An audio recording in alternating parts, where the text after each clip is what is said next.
Good morning, dear students. I hope you all are fine and safe and sound at your homes. ईश्वर से प्रार्थना करते हैं कि आप सभी स्वस्थ हों, अच्छे से हों। आगे आज हम संज्ञा के विकार में, हमने कल लिंग पढ़ा था, आज हम संज्ञा के विकार में, इस वीडियो में संज्ञा के विकार में वचन पढ़ेंगे। वचन जिसको एक वचन और बहुवचन आप के नाम से जानते हैं कि एक वचन कौन सा है, दो या बहुवचन कौन सा है ये। तो आइए देखते हैं संज्ञा के विकार वचन में। तो वचन क्या है? संज्ञा का वह रूप, संज्ञा का वह लक्षण है जो एक या एक से अधिक, एक या एक से अधिक, एक मतलब एक से अधिक मतलब अनेक।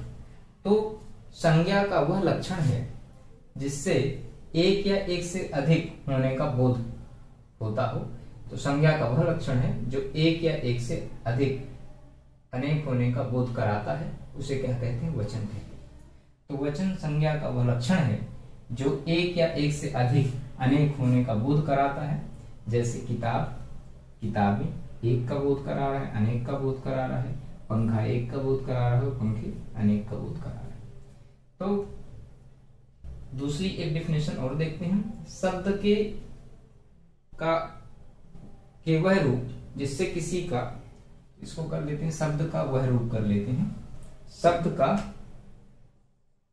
वह रूप जिससे किसी के एक या अनेक होने का बोध हो, उसे क्या कहते हैं? उसे वचन कहते हैं। जिससे आपको ये पता चले, शब्द के जिस रूप से, शब्द का वह रूप जिससे किसी के एक होने या अनेक होने अर्थात एक से अधिक होने का बोध होता हो, उसे क्या कहते हैं? वचन कहते हैं। अब हिंदी में वचन कितने प्रकार के होते हैं? तो हमारे पास दो प्रकार के वचन होते हैं। तो वचन के भेद कितने हैं? एक वचन, बहुवचन, दो प्रकार के होते हैं। तो जो संज्ञा पद एक का बोध कराए उसे एक वचन कहते हैं। जो संज्ञा पद एक का बोध कराए उसे एक वचन कहते हैं। और जो संज्ञा पद एक से अधिक का बोध कराए उसे बहुवचन कहते हैं। तो जो संज्ञा पद किसी एक का बोध कराए उसे एक वचन, और जो संज्ञा पद एक से अधिक का बोध कराए उसे बहुवचन कहते हैं। वचन परिवर्तन कैसे एक वचन से बहुवचन या बहुवचन से एक वचन में कैसे बनाते हैं, तो एक वचन से बहुवचन में कैसे परिवर्तित करेंगे, तो आइए देखते हैं। पुल्लिंग शब्दों के बहुवचन रूप, है ना, पुल्लिंग शब्दों के बहुवचन रूप। तो पुल्लिंग आकारांत शब्दों में आ के स्थान पर ए करके, कहने का आशय ये, अगर पुल्लिंग शब्द है और जिसके अंत में क्या है? आ, क्या है? बड़ा आ निकल के आ रहा है। जैसे लड़का, घोड़ा, सितारा। तो आप देखें इन सभी में आ है अंत में। क्या है? सभी में अंत में आ है। तो इन आकारांत शब्दों में आ हटा करके आ के स्थान पर क्या कर देना है? ए कर देना है। तो लड़का, तो बड़ा आ हटा देंगे, आ जो आ निकल के आ रहा था उसको हटा देंगे और उसके स्थान पर ए कर देंगे। तो लड़का का हो गया लड़के। इसी तरह से घोड़ा का आ निकाल दिया और क्या लगा दिया? ए लगा दिया। तो क्या हो गया? घोड़े। सितारा का सितारे, पंखा का पंखे और पत्ता का पत्ते। तो हम आकारांत शब्द, जो पुल्लिंग आकारांत शब्द है जिसके अंत में बड़ा आ रहा है, दीर्घ आ रहा है, तो उसके स्थान पर हम क्या कर देते हैं? ए कर देते हैं। और इस तरह से पुल्लिंग आकारांत शब्दों को एक वचन जो होते हैं उनको हम किसमें बदल देते हैं? परिवर्तित कर देते हैं, बहुवचन में परिवर्तित कर देते हैं, बहुवचन में बदल देते हैं। तो यहां तक प्लीज नोट कर लीजिए। इसके बाद हम आगे चलते हैं। ठीक है, इसको प्लीज नोट कर लीजिए आप। तो अब आगे देखते हैं अन्य पुल्लिंग शब्द। आकारांत, इकारांत, उकारांत, औकारांत। अन्य पुल्लिंग शब्द आकारांत अर्थात जिसके अंत में क्या आ जाए? छोटा आ जाए। इकारांत का मतलब है ई आ जाए। आकारांत का मतलब है छोटा आ जाए। इकारांत का मतलब है अंत में क्या होना चाहिए? ई। उकारांत मतलब उ हो अंत में जिसके, और औकारांत का मतलब है जिसके अंत में क्या हो? औ हो। तो अगर ये पुल्लिंग शब्द आते हैं तो इनमें एक वचन और बहुवचन का रूप एक जैसा रहता है। मतलब एक वचन और बहुवचन में कोई अंतर नहीं होता, दोनों एक जैसे ही रहते हैं। एक वचन में वही रहता है, वही बहुवचन में रहता है। जैसे फॉर एग्जांपल, एक घर, अनेक घर। एक पशु, तीन पशु। एक भालू, दो भालू। अब देखिए इस घर में और इस घर में कोई परिवर्तन नहीं। शब्द का जो रूप यहाँ प्रयोग किया गया है एक वचन में, वही रूप बहुवचन में प्रयोग किया गया है। जो रूप यहाँ एक वचन में प्रयोग किया गया है, वही रूप यहाँ बहुवचन में प्रयोग किया गया है। तो अकारांत, इकारांत और उकारांत और औकारांत में ये पुल्लिंग शब्द हैं अगर, तो इनमें एक वचन और बहुवचन में एक जैसा ही रूप रहता है। इसके बाद बात करते हैं स्त्रीलिंग शब्दों के बहुवचन रूप। अब हम किसकी बात करेंगे? स्त्रीलिंग शब्दों के बहुवचन रूप। अभी हमने पुल्लिंग शब्दों के एक वचन से बहुवचन में हमने परिवर्तन किए। अब स्त्रीलिंग शब्दों के बहुवचन रूप देखें तो इकारांत और ईकारांत, अर्थात जिसके अंत में छोटी ई हो या बड़ी ई हो। तो इकारांत और इकारांत में शब्दों में छोटी ई और बड़ी ई के स्थान पर, चाहे ह्रस्व ई हो चाहे दीर्घ ई हो, इनके स्थान पर क्या कर देते हैं? इया कर देते हैं। क्या कर देते हैं? अगर ई या ई आए किसी शब्द के अंत में और स्त्रीलिंग शब्द है तो उसको एक वचन से बहुवचन बनाने के लिए क्या कर देना है? उनको इया जोड़ देना है। जैसे जाति है तो जाति में इया जोड़ा तो क्या हो गया? जातियां। रीति है, रीत में हमने इया जोड़ा, क्या हो गया? रीतियां। इस तरह से गाड़ी है, गाड़ी में हमने क्या जोड़ा? इया जोड़ा तो क्या हो गया? गाड़ियां। ठीक है। नदी है, नदी में हमने इया जोड़ा, क्या हो गया? नदियां। तो आप देखेंगे कि यदि ई और ई आता है अंत में स्त्रीलिंग शब्दों के, तो उसको जब हम एक वचन से बहुवचन में बनाते हैं तो इया जोड़ देते हैं। जैसे नदी, नदियां, गाड़ी, गाड़ियां। ठीक है। तो ये जाति, जातियां। अब इसके बाद अकारांत और आकारांत शब्दों में क्या है? अगर स्त्रीलिंग शब्द क्या है? अकारांत है या आकारांत है, अर्थात छोटा आ आए या बड़ा आ आता है अंत में स्त्रीलिंग शब्दों में, तो क्या जोड़ा जाएगा? ए जोड़ा जाता है। लेकिन अगर अंत में क्या आता है? ऊ आता है, बड़ा ऊ। ठीक है। अगर अंत में क्या आता है? बड़ा ऊ आता है। जैसे अंत में आकारांत है, छोटा आ बड़ा आ आएगा तो क्या हो जाएगा? ए हो जाएगा। लेकिन अगर ऊ आता है, बड़ा ऊ, तो वो किस में बदल जाता है? छोटा ऊ में, ह्रस्व ऊ में बदल जाता है। अगर ऊ आएगा तो किस में परिवर्तित हो जाएगा? छोटा ऊ में। अब एग्जाम्पल देखते हैं। बहन, ये अकारांत है, छोटा आ आया, क्या हो जाएगा? ए हो जाएगा, बहने। मेज, छोटा आ आया, क्या हो जाएगा? ए हो जाएगा आगे, तो मेजे। अब देखिए यहाँ पर बहू आ गया, अंत में क्या आया? ऊ आया, तो क्या हो जाएगा? छोटा ऊ हो जाएगा और फिर क्या जोड़ देंगे? ए जोड़ देंगे, तो बहु ए। क्या हो जाएगा? बहु ए। छोटा ऊ हो जाएगा। इसको क्या जोड़ देंगे? इसको क्या कर देंगे? छोटा ऊ कर देंगे और फिर ए जोड़ देंगे। जैसे माला है, बड़ा आ आया, मालाएं। वस्तु है तो चूंकि छोटा ऊ ही आया, अगर बड़ा ऊ होता तो फिर छोटा ऊ में परिवर्तित होगा, तो वस्तु है तो वस्तुएं। आई होप इतना समझ में आया होगा आपको। प्लीज इसको स्क्रीनशॉट ले लीजिए और नोट कर लीजिएगा। इसके बाद फिर आगे चलते हैं। तो आगे पढ़ते हैं। अगर स्त्रीलिंग शब्द में या आ जाए अंत में तो या को क्या हो जाता है? या हो जाता है। क्या आ जाए स्त्रीलिंग शब्द में? या अगर आ जाए तो या को क्या हो जाता है? या हो जाता है। जैसे गुड़िया, अंत में क्या आया? या आया, ये या क्या हो गया? या हो गया, गुड़िया। फिर इस तरह से बुढ़िया, या आया अंत में। स्त्रीलिंग शब्द के अंत में जब एक वचन में बड़ा या आ जाएगा, स्त्रीलिंग शब्द के एक वचन में अगर या आता है तो क्या हो जाता है? या हो जाता है, तो क्या हो गया? बुढ़िया। ठीक है। इसी तरह से वचन की पहचान, कैसे हम वचन को रिकॉग्नाइज करेंगे, पहचानिए कैसे, है ना? कैसे आइडेंटिफाई करेंगे किसमें एक वचन है, दो वचन है, क्या तरीका है? तो दो ही तरीके हैं।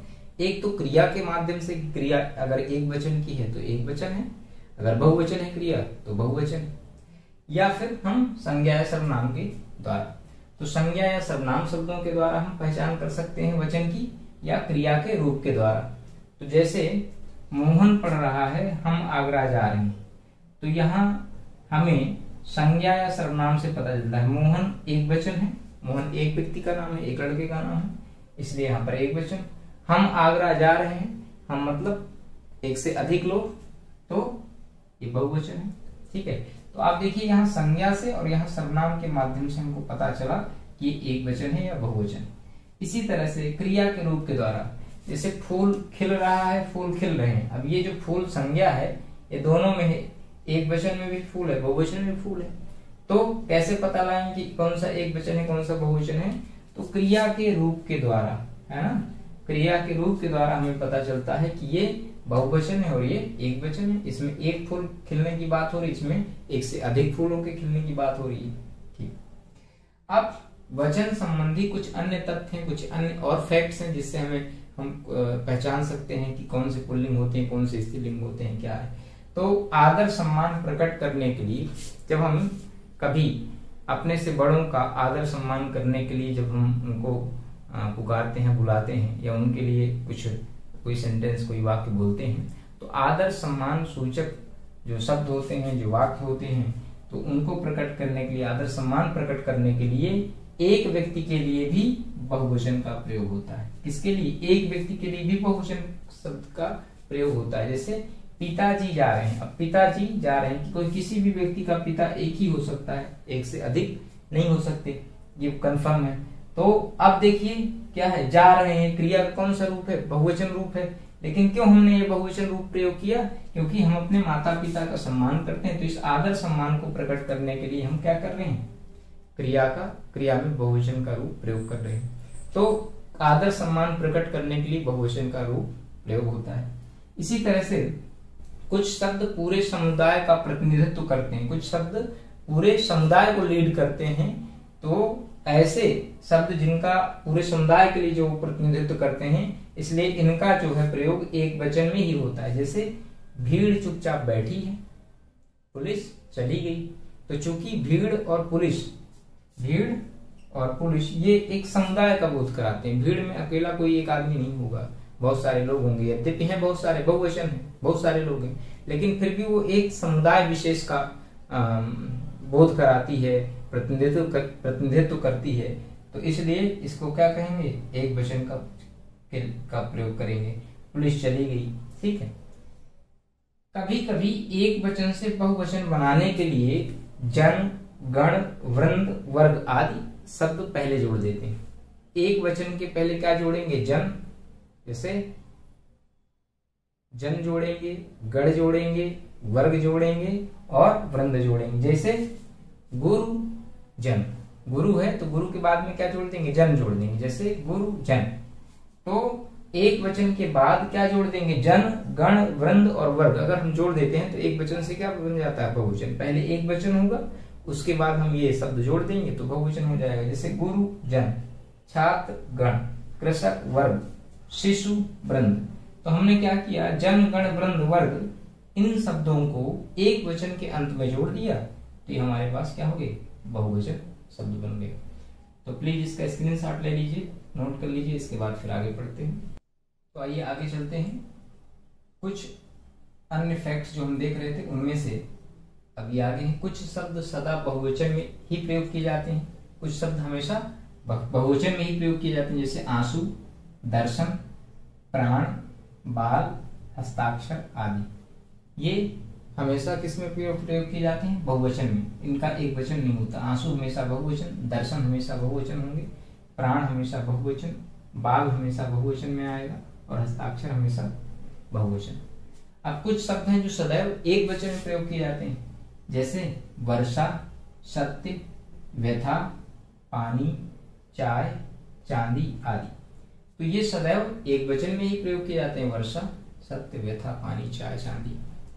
कुछ संबंध सूचक संज्ञाएं जो संबंध बताती हैं, कुछ संबंध सूचक संज्ञाएं एक वचन और बहुवचन दोनों ही रूपों में एक जैसी रहती हैं, एक समान रहती हैं। जैसे नाना, दादा, बाबा आदि। तो आपने देखा कि हमने संज्ञा के विकार में लिंग पढ़ा और आज हमने संज्ञा के विकार वचन के बारे में डिटेल में जानकारी प्राप्त की, अच्छे से पढ़ा। नेक्स्ट वीडियो में हम संज्ञा के विकार कारक के बारे में पढ़ेंगे। कारक क्या है? अगर आप इसको पहले आप एक स्क्रीनशॉट ले लीजिए, फिर थोड़ा सा ओवरव्यू दे देते हैं कारक का। चलिए अब आगे चलते हैं। तो कारक क्या है?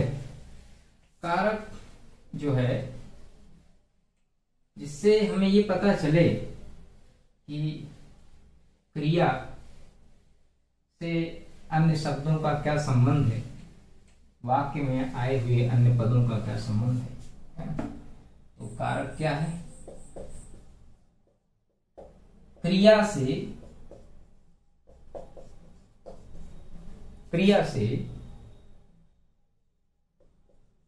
वाक्य में आए हुए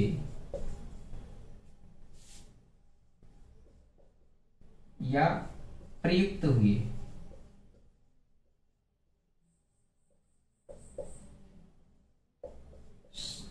पदों का संबंध ही कारक है। संबंध ही क्या है? कारक है। मतलब ये क्रिया है क्या? जा रहा है, ठीक है। अब कोई जा रहा है, मान लीजिए राम जा रहा है, लिख देते हैं राम जा रहा है। तो इस वाक्य में इस क्रिया जाना क्रिया से राम का क्या संबंध है? कहाँ जा रहा है? स्कूल मान लीजिए। तो स्कूल का क्रिया से क्या संबंध है? तो इस क्रिया से अन्य पदों का, अन्य शब्दों का जो वाक्य में आए हुए हैं उनका क्या संबंध है? इसका, इसे ही क्या कहते हैं? कारक कहते हैं। तो इसको हम नेक्स्ट वीडियो में पढ़ेंगे। आई होप आपको समझ में आया होगा। अगर कहीं पर कोई डाउट हो तो प्लीज जरूर बताएं, ठीक है। Okay, thanks for watching, have a nice day.